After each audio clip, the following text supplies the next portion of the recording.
Right now it's just only this one aim. One aim. Okay, one aim. Check it. Look, see when I let that thing. What's going on, crew, man? We back with another Time Talk video.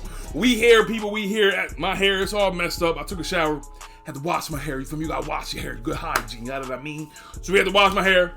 I washed it this morning. Letting the oils and all that just circulating. So, but anyway, as you see by the title, we're talking about Deion Sanders going to Colorado. Came from Jackson State. Well, he was at Jackson State. Now he's going to He's still at Jackson State as we're talking. He has to play a bowl game. Then he's going to Colorado. So it's been a lot of talk in the black community about what's going on. Like, it's mainly in the black community, people talking about, oh, he should have did this, he should have did that. Why he just dip off and leave? He just like every high power black person who, when they get a little sniff of suburb life, I would put it like that, or suburb culture, they just jump up and leave. Let me just play it like that. That's what a lot of African-American black folk, that's what they've been saying.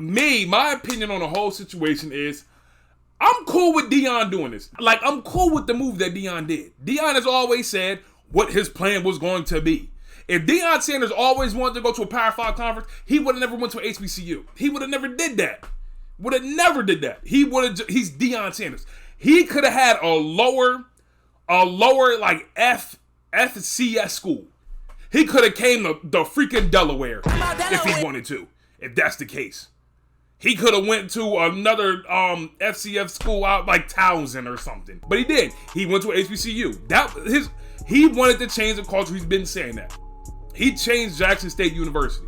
He laid the blueprint down. He funded money in there for the school, gave him new uniforms, a whole new football facility with his own money. He wasn't getting paid like crazy amount for a head coach. I'm just saying, for a head coach. He wasn't getting paid money, but not for the normal thing of a head coach. But in HBCUs, they're always underfunded. It's been proven. They've always been underfunded by state funds, and however you want to call it, whatever. Deion, he helped them out in that way by providing more, I would say, support, more money, more revenue, just more eyes on HBCU. College Game Day even went to Jackson State University. Had a whole thing with the band. They were on ESPN, like, because of Deion Sanders. And now he's jumping to Colorado, and he's going to do the same thing with them. Colorado was 1-11. It's not like Colorado was good. Boulder, Colorado was 1-11. They're not good. It's not like he's going to Alabama or Auburn or LSU, one of the SEC schools. I mean, he's going to go there. I think eventually that would be his plan. He could. After these 4 or 5 years is up, I'm pretty sure he's going to be there 4 or 5 years. Same thing he was at Jackson State, 3, 4, 5 years. Then what he's going to do? Go to the SEC. That's what I'm thinking. Then after that, he might even go to the NFL. If you look at most coaches, how they go up, you start low, you move up medium, then high, then you go to the NFL. He said, I have no problem with Deion saying, he was like, telling the kids, y'all better be ready.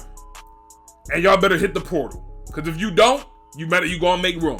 Like, I see people do, oh my God, why would he say that? College coaches, they are recruiting people to take the place of the people that they think cannot, like, be good. That's what recruiting is. Recruiting people to come in and take the place of people that's not doing good. It happens all the time in sports. I don't like people coming at, why would he say that? He's going to bring most of the Jackson State players. Travis Hunter, well, not most of them, but most of the, the good ones, the 5-star, 4-star people. Travis Hunter's coming. His other son is coming. Like, he's going to bring people. And they saying, like, I seen, like, on Colorado little Barstool thing that it's been, like, a record number of transfers trying to hit the portal for Colorado. That team could probably get, I would say, 7 to 9 wins next year. From 1 to 11 to like 7 or 9 wins. That's a crazy shift. Just like that in a year. And he's bringing on ex-NFL staff members. Like, it's about to be a crazy shift. Me personally, if I was Deion, I would have stayed. I would have rolled it out 5 years. 5 years at Jackson State, didn't dip off. 5 years. I would have maybe did 5 years. I think he did 3 or 4. I would have probably did 4 to 5. He's the first black head coach, just period, ever, to go from an HBCU to a Power 5 conference. That's history right there. So I don't like. He's showing the blueprint of doing what. He's showing the blueprint. You know, I see people talking about, oh, the culture's gonna be different, because you go to Colorado, and you ain't got no black people there for the most. I mean, you do, but you ain't got no black people there. You ain't got no culture, however you want to say it. So it's gonna be a rude awakening, I think, for Colorado people, because it's gonna be a great migration. You feel me, to Colorado with a lot of black players that's gonna be up there, with a lot of black fans that's following Deion going up there. So it's gonna be fun. It's gonna be entertaining. It's gonna be entertaining like a mug. Yeah, hopefully you enjoyed this video. What's your thoughts on the Deion Sanders situation? I'm cool with Deion doing it, yeah, so it is what it is. So yeah, hopefully you enjoyed this video. Until next time, people, subscribe to the channel, all that good stuff. And just like that, people, we gone.